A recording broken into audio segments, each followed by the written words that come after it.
अगर सब कुछ भाग्य में पहले से लिखा है तो मेहनत क्यों करें? अगर भाग्य बदला नहीं जा सकता तो कुछ लोग अचानक सफल कैसे हो जाते हैं? और अगर भाग्य बदला जा सकता है तो फिर असफल लोग असफल ही क्यों रहते हैं? नमस्ते, स्वागत है आपका हमारे चैनल सत्य ज्ञान विज्ञान पर। जीवन के सफर में अक्सर एक सवाल हमें परेशान करता है, क्या वाकई हमारा भाग्य पहले से लिखा हुआ है या हम उसे अपनी मेहनत से बदल सकते हैं? यह बहस पुरानी है, लेकिन इसका जवाब आज भी कई लोगों के लिए एक रहस्य बना हुआ है। एक तरफ हम देखते हैं कि कुछ लोग कम प्रयास में भी सफल हो जाते हैं, वहीं कुछ लोग कड़ी मेहनत के बावजूद असफल रहते हैं। क्या यह सब भाग्य का खेल है? क्या हमारी किस्मत हमें कहीं पहुंचने से रोक रही है या कोई अदृश्य शक्ति हमें आगे बढ़ा रही है? आज हम अंधविश्वासों से परे हटकर इस गूढ़ प्रश्न का उत्तर खोजेंगे। हम सत्य, विज्ञान और हमारे प्राचीन शास्त्रों के गहरे प्रमाणों के आधार पर इस पर विचार करेंगे। हमारा उद्देश्य आपको एक स्पष्ट और तार्किक समझ देना है। मेरा वादा है कि इस वीडियो का अंतिम भाग आपकी सोच को हमेशा के लिए बदल देगा। यह आपको अपनी क्षमता और अपने भविष्य को देखने का एक नया नजरिया देगा। तो आइए इस आत्म खोज की यात्रा पर मेरे साथ चलें। सबसे पहले आइए समझते हैं कि भाग्य आखिर है क्या। भाग्य कोई जादुई रेखा नहीं है जो हमारे माथे पर लिखी गई हो और जिसे बदला न जा सके। यह कोई रहस्यमयी शक्ति भी नहीं है जो हमें अपनी मर्जी से चलाती है।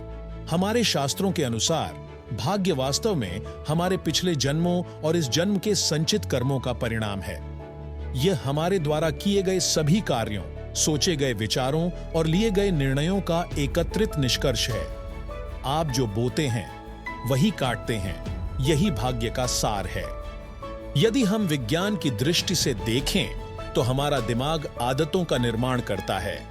ये आदतें ही हमारे दिन प्रतिदिन के निर्णयों को तय करती हैं और यही निर्णय अंततः हमारे भविष्य का निर्माण करते हैं। हमारी सोचने और कार्य करने की शैली ही हमारे जीवन की दिशा निर्धारित करती है। इस प्रकार भाग्य कोई बाहरी शक्ति नहीं, बल्कि स्वयं द्वारा बनाई गई एक प्रक्रिया है। यह हमारी पसंद और नापसंद, हमारे चुनाव और उनके परिणामों का एक जटिल जाल है। हम अपने भाग्य के रचयिता स्वयं ही हैं। कई बार जब हम समस्याओं या असफलताओं का सामना करते हैं तो अनायास ही हमारे मुंह से निकलता है, मेरा भाग्य खराब है। यह एक आम बहाना है जो हमें अपनी जिम्मेदारियों से बचने में मदद करता है। लेकिन ऐसा क्यों होता है? अक्सर हम बार बार वही गलतियां दोहराते रहते हैं, लेकिन परिणामों के अलग होने की उम्मीद करते हैं। हमारी सोच और कार्यप्रणाली में बदलाव न आने पर भी हम बेहतर परिणाम की आशा करते हैं।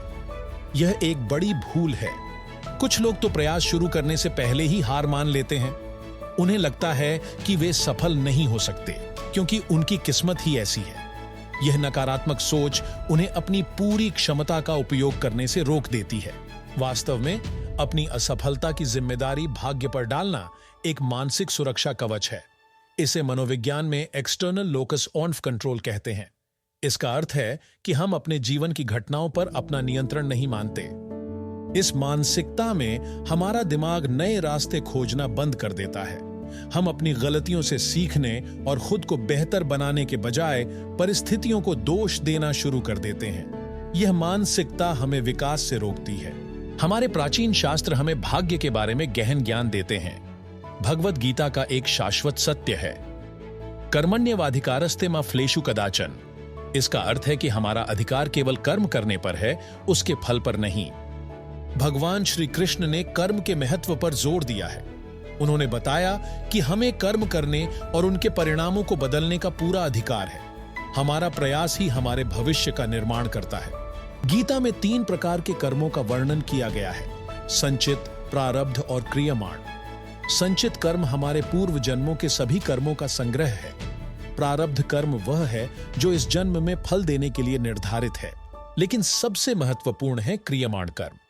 ये वे कर्म हैं जो हम वर्तमान में अपनी स्वतंत्र इच्छा से कर रहे हैं। यही क्रियमाण कर्म ही हमारे भाग्य को बदलने की सच्ची कुंजी है। वर्तमान के कर्मों से ही भविष्य का निर्माण होता है। आधुनिक विज्ञान, विशेषकर न्यूरोसाइंस, भी भाग्य को बदलने की हमारी क्षमता का समर्थन करता है। न्यूरोसाइंस हमें बताता है कि हमारा दिमाग हर दिन नया बनता है।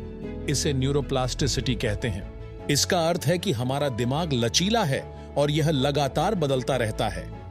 हम अपनी सोच, आदतों और व्यवहार में बदलाव लाकर अपने दिमाग की संरचना को बदल सकते हैं। इस बदलाव से हमारा भविष्य भी बदल सकता है।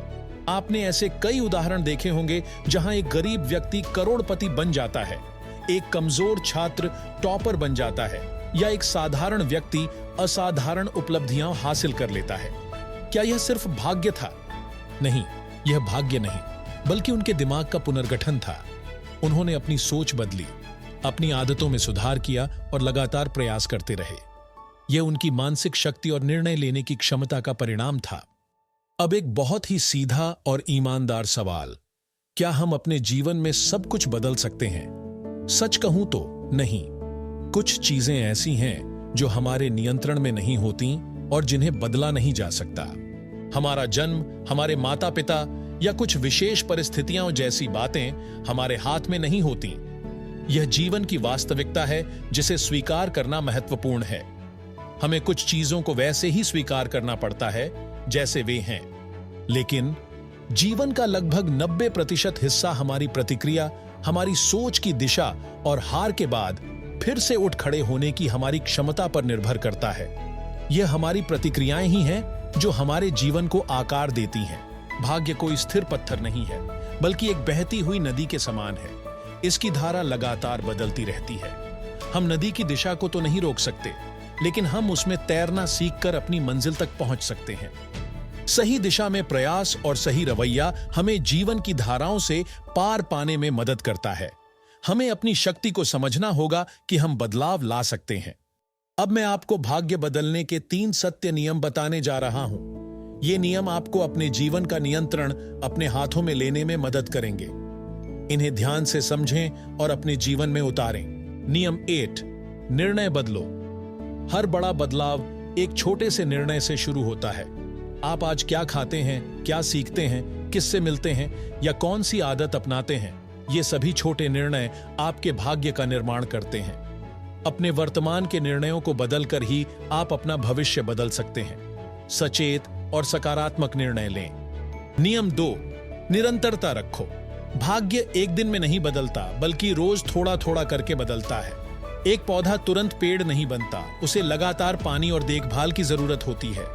इसी तरह आपके अच्छे निर्णय और प्रयास में निरंतरता ही आपको सफलता की ओर ले जाती है। हर दिन छोटे छोटे कदम उठाएं। नियम 3, आत्म अनुशासन। जो खुद को नियंत्रित करता है वही अपने भविष्य को नियंत्रित करता है। आत्म अनुशासन का अर्थ है अपनी इच्छाओं, भावनाओं और प्रवृत्तियों को नियंत्रित करना। यह आपको अपने लक्ष्यों पर ध्यान केंद्रित करने और चुनौतियों का सामना करने की शक्ति देता है। आत्म अनुशासन आपको अपनी नियति का स्वामी बनाता है। तो क्या भाग्य बदला जा सकता है? हाँ, बिल्कुल बदला जा सकता है, लेकिन इसे बदला नहीं जाता, बल्कि इसे बनाया जाता है। हम अपने भाग्य के निर्माता स्वयं हैं। यह एक गहरा सत्य है जो हमें अपनी असीमित शक्ति का एहसास कराता है। आप अपनी सोच, अपने कर्मों और अपने निर्णयों से हर पल अपना भविष्य गढ़ रहे हैं। आप ही वह शिल्पी हैं जो अपनी नियति की मूर्तिकला कर रहा है। अपनी क्षमता पर विश्वास रखें और अपनी शक्ति को पहचानें। आज से यह विचार अपने मन में दृढ़ता से स्थापित कर लें, मैं अपने भाग्य का निर्माता हूं। इस विश्वास के साथ हर दिन उठें और कर्म करें। आप देखेंगे कि कैसे आपका जीवन एक सकारात्मक दिशा में परिवर्तित होता चला जाएगा। यह सिर्फ एक विचार नहीं, बल्कि एक जीवन शैली है। अपने कर्मों को सुधारें, अपने विचारों को सकारात्मक रखें और अपने जीवन को एक नई दिशा दें। आप अपनी नियति के लेखक हैं और आपके पास वह शक्ति है जिससे आप अपने जीवन की कहानी को जैसा चाहें वैसा लिख सकते हैं। शुभकामनाएं।